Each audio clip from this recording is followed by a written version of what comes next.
El gobierno presentó lo que ahora llaman su buque insignia, lo cual me alegra porque siento que se le está preguntando cuál será el buque insignia de esta administración a Orsi. Siempre era una revolución de cosas simples, como que no...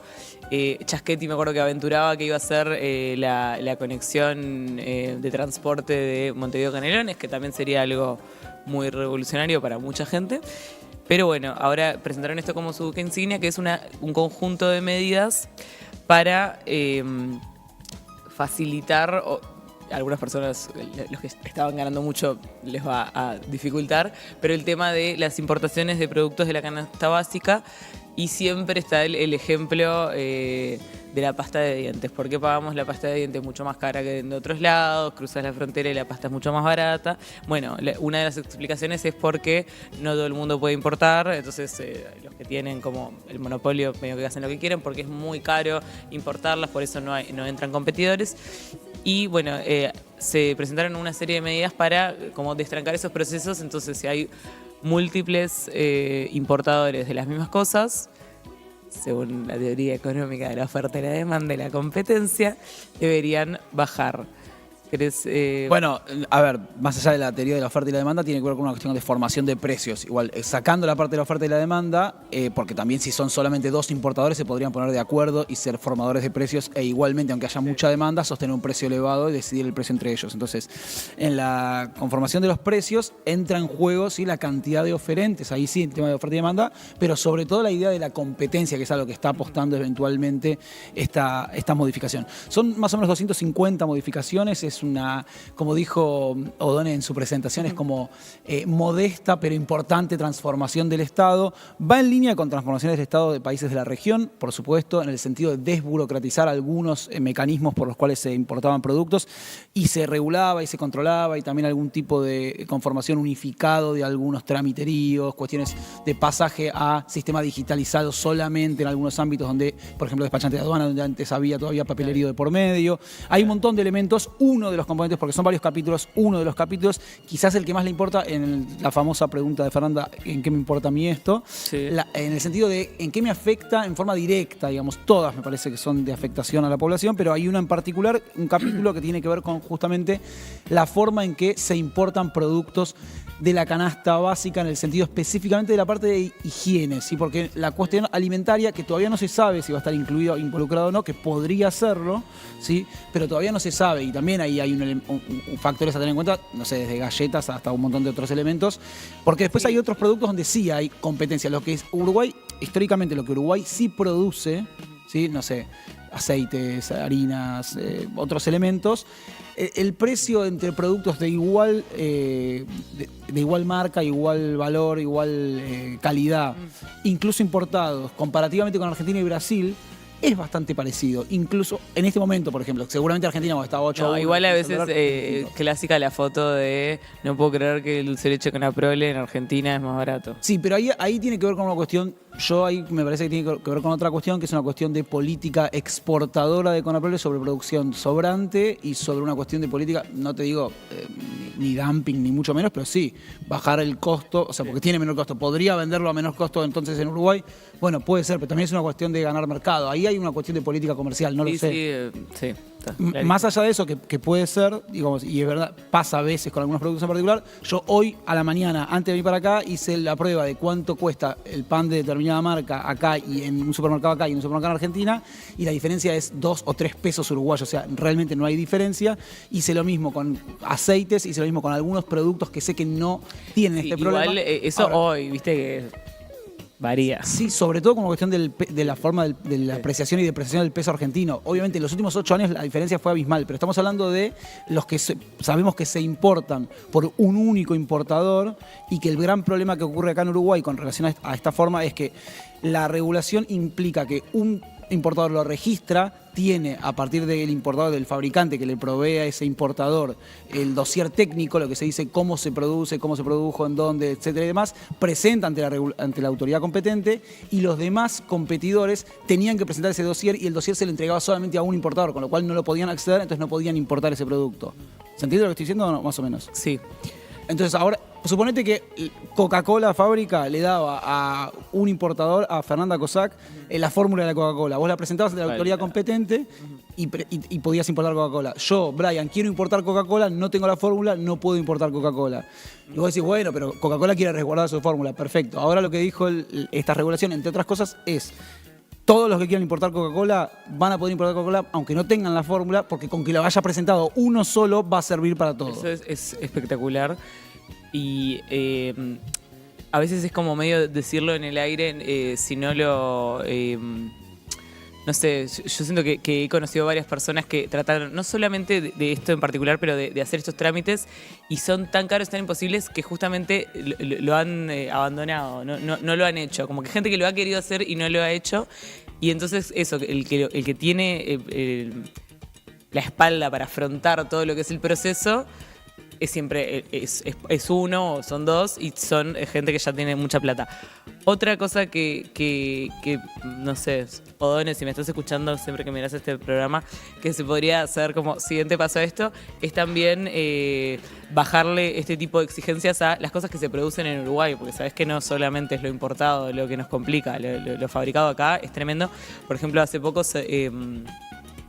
una marca de cosméticos, también de cosméticos uruguayos, avisó que iba a dejar de producir acá y que se va a dedicar solo a otro rubro que tienen, que es el de limpieza, porque vino también el Ministerio de Economía y es como, bueno, ahora tienen que presentar todas estas licencias, por eso me hiciste acordar con lo de la Coca-Cola, todas de una, para algo que fabrican acá. Y dijeron, no, o sea, de verdad que nos conviene echar gente, cerrar las fábricas, devolver al local, que pagar todas estas licencias. Entonces, bueno, por eso cuando a veces el uruguayo dice es muy caro Uruguay, que lo es, y salen los temas como Temu y todo esto, es todo este embrollo que está detrás, no sé, yo me lo imagino como una bola de pelos que no podés nunca terminar de desenredar. Bien, una madeja. Una madeja, gracias. De nada. Y bueno, siento que a mí me emociona que haya como un mechón de pelo que ya está un poquito más lacio. Es todo un temu. Es todo un temu. Escuchame una cosa. En 2020, en diciembre de 2020, CPA Ferrere, la consultora en la cual Odone integraba junto con Bruno Gili y demás, presentó precisamente un informe que lo tengo acá, son 70 páginas, 77 más precisamente, la pueden descargar todos, está online, que se llama El estudio sobre la formación de precios al consumo en Uruguay. Este informe, además de analizar precisamente todo este problema con las cadenas de importación específicamente, pero también con la producción local y cómo se forman los precios, que analizan no solamente analiza alimenticios, higiene, sanitarios, bueno, todo lo demás, también fitosanitarios, porque también hay un capítulo de esta ley que va sobre fitosanitarios, que es la aplicación de, por ejemplo, no sé, pesticidas y otros elementos utilizados para la producción agrícola, etcétera. Hacía recomendaciones. Algunas de las recomendaciones son precisamente las que está aplicando el gobierno a partir de Gabriel Odone en el Ministerio de Economía. Una puerta giratoria que nos sirve, vamos. Sí. No giratoria. Algunos, privado a público, ¿no? Algunos, esto lo marco porque algunos desde la oposición o incluso desde los sectores empresariales o de las cámaras señalaban, sí, veníamos pidiendo esto hace tiempo, es algo que ya sabíamos, es algo que debería haberse aplicado, y decían, es algo que incluso algunos dijeron, sí, Laura Raffo ya lo presentó, tuvo algo parecido y demás. Y bueno, ahí que lo vote. Hubo algunas respuestas en relación a ¿y por qué no lo aplicaron? Y si estaba ya disponible y este estudio ya existía, las recomendaciones ya existían y demás. Bueno, porque nadie le hacía el caso a Laura Raffo. Bueno, una visión esa es una visión política, una visión empresarial o un poco política, pero más económica puede ser porque no querían ponerse a ciertos sectores en contra. A ciertos sectores en contra. Claro, porque esto hay que decirlo, es como ahorita si se podía hacer porque no se hacía. Bueno, hay grupos que a la gente no le gusta hacer enojar y son grupos económicos importantes los que justamente tenían estos monopolios. Pero estamos lejos de las elecciones, así que ahora capaz se puede hacer. Bueno, como fuera, estamos hablando de una serie de medidas desregulatorias o de modificaciones en la regulación que se supone van a simplificar y desburocratizar algunos trámites y mejorar eventualmente, porque ahí también creo que el gobierno, o Odone, no sé, llamémosle como queramos, tuvieron la astucia y la cautela de decir, bueno, esto es y tiene como finalidad mejorar el costo de vida y tender a la competitividad y bajar precios, sí. pero no garantiza por sí solo. Y dijo, ahí vamos a estar, usó la palabra, vamos a tener que estar vigilantes, dijo, en relación a los precios, digo, desde el Ministerio de Economía y desde el Estado en particular, pero también me parece que hay una especie de vigilancia ciudadana. Y yo tuve como un war flashback, como un recuerdo de guerra, de precios cuidados en Argentina, y sentí que tenía ¿Salió horrible eso?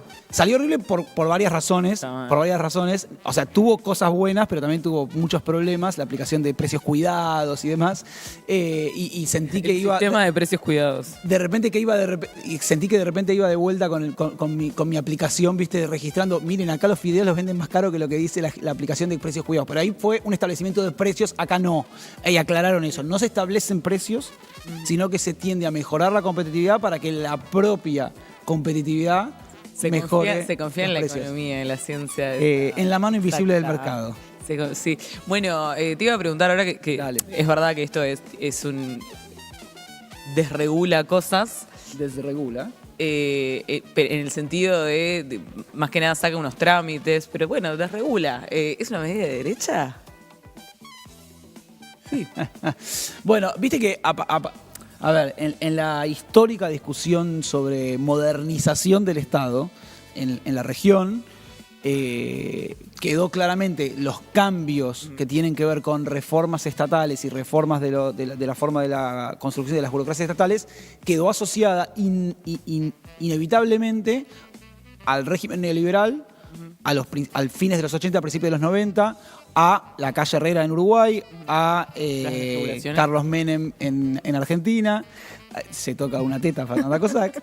Me enseñó bien Irene. A diferentes presidentes, Cedillo en México, bueno, no importa. Pero quiero decir, Collor de Mello en Brasil, la forma de reforma estatal, privatización de empresas públicas, pero la diferencia es que en cada país tuvo otro color. De hecho, en Uruguay se votó por referendo la no privatización de empresas públicas o de algunas empresas públicas, cosa que en Argentina fue un desguace salvaje en los 90. Entonces, la reforma del Estado, que implicaba otras cuestiones, no solamente la venta de las empresas públicas, le cayó a toda una época de gobiernos de corte más derechista o centro-derechista en la región.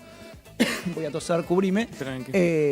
Y entonces, sí, claramente la idea de modernizar el Estado está asociada inevitablemente a un color político o a un sector político.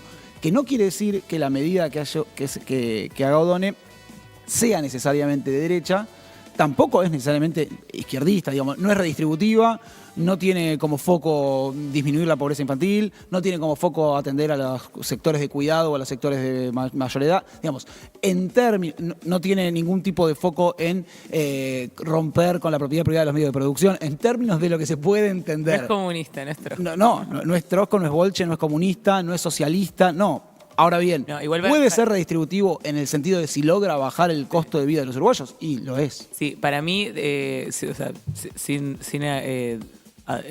darle valoración, tiene una concepción de derecha en el sentido de que apuesta a que el mercado se regule para el bien de todos. Tiene esa cosa de derecha optimista, del mercado cuando funciona bien le mejora la vida a la gente, y tiene una cosa más de justicia social que es antimonopólica. O sea, como que lo que está haciendo acá es pegarle a unos oligopolios. De los importadores sí, en ese sentido sí, claramente, por lo menos esa parte, y después le regula algunos mecanismos, porque así como desregula unos en el sentido... Sí, saca cosas como traducción. Yo no sé si desregula, lo que hace es desburocratiza. Yo no diría desregular, porque es diferente desregular que desburocratizar. Bueno, sí, pero saca alguna regulación. Lo que hace es unificar algunas, facilitar procesos, eficiencia estatal, simplificar procesos. Me parece que no es lo mismo desregular que simplificar procesos. Y lo digo en serio, vengo de un país donde la desregulación implica... Solíamos ser un país. Ahora nos podemos meter, donde directamente la visión de desregular es no nos metamos con los privados. Claro. Que los privados hagan lo que quieran. No es lo mismo. No, para mí todo lo que sea antimonopólico es espectacular. Ojalá a nivel mundial se aplicara eso.